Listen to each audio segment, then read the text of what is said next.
when I was going through some of my files, and it's, I'm sure you'll all recognise it, it's the North Union Railway Company, which you're all familiar with, I'm sure. And it's a list of rates, tolls and duties for crossing the River Ribble. Anybody crossed the River Ribble? No. Okay. Well, that intrigued me, so I thought I'd better write a poem about it. But combination of old and new. I thought at the time I happened to be BT were installing Infinity. Has anybody got Infinity? It's a type of broadband which is supposed to be slightly better than non-Infinity, I suppose. Probably not in Lowestoft or Suffolk generally. May not have reached Lowestoft yet, that's true. So this poem is called Installing Infinity or Crossing the River Ribble. One of the things I should explain about this is that if you cross the River Ribble, for every person conveyed, it's 1 penny farthing a mile. But for every horse, a mule or ass, it's 1 penny per mile. So you're better off if you're a horse, mule or ass than if you're a human being. Word of explanation. To cross the River Ribble by North Union Rail costs 1 penny farthing per mile unless you are a horse, mule or ass, in which case the charge is 1 penny. I have been ridden, I've been stubborn and stupid, and so maybe I can get across more cheaply. Or I could stay on this side of the River Ribble and install Infinity, in which case I could go anywhere for as long as I liked, and longer. I may also install Eternity and look at the River Ribble not as an obstacle to progress, but as a home to swim in, like mercy in every conceivable way. I think that I will treat the River Ribble as something mathematical, like pi, constantly recurring, ever different, never the same river twice. I will see what the North Union Railway Company makes of that.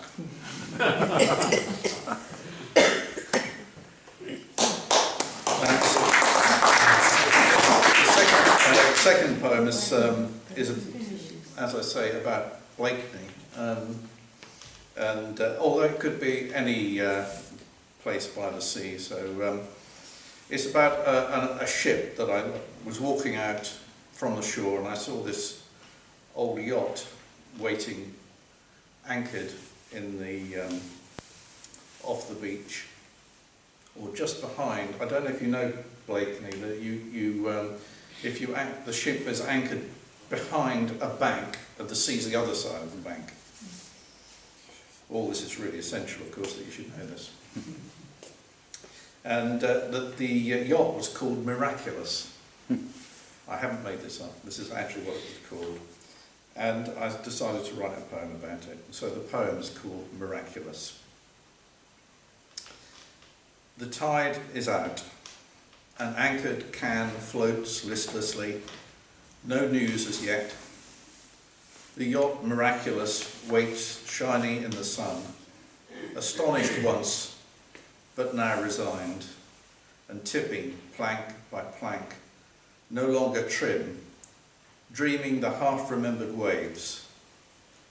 Marsh mud with lines like cracking skin, age-old, resists the touch but bounces back, while stranded strangers try to reach the life beneath and drown in it. At least, that's what they say. Beneath an isolated bank, a yellow pair hold timidly, believing they're out of sight, then leave. A touching hollow stays. They came there by a high and narrow path, fast like a corset drawn across the dryness, where hook and eye march out along the spine to swelling sea. Among the clouds, across the sky, marsh harriers play tempting but out of reach, always going away. And in this fragile place, the yacht remains. Remnants of sails stir from the east, but do not rise. Sheets dipping to uncertain sand. The paintwork waits to fall apart, drifts to the underworld, where tiny, unconsidered shells dissolve and feed whatever crawls or slides across the silt. The sea, so near and yet so inaccessible, the moon so far away.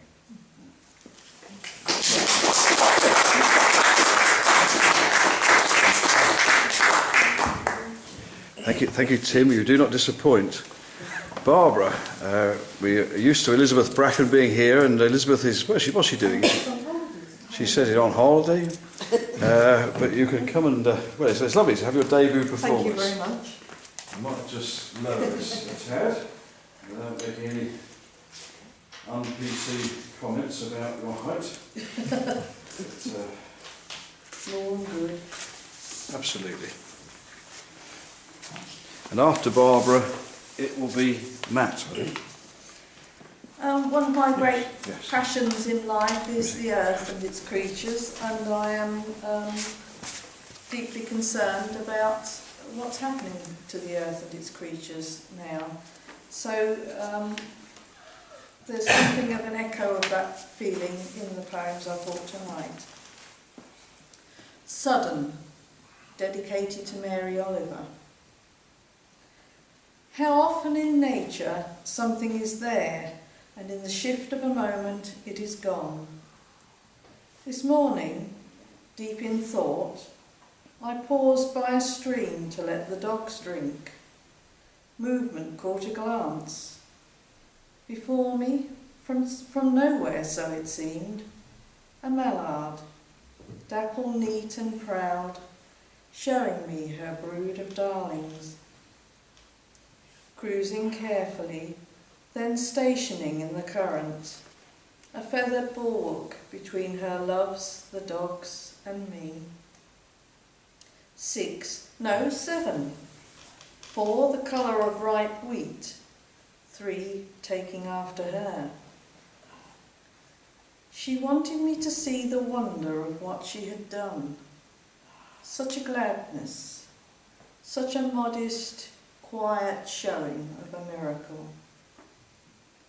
They, obedient to her soft voice ministrations, a lesson in keeping safe, clung like barnacles to her curved wing, remembering the umbilical thread of the tender egg-shaped womb that had sent them into a world of wide light and waves the size a teaspoon makes in a cup of tea.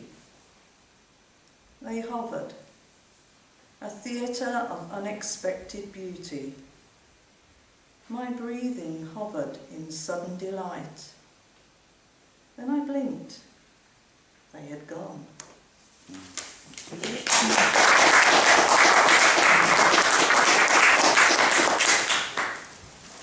Something a little closer to home.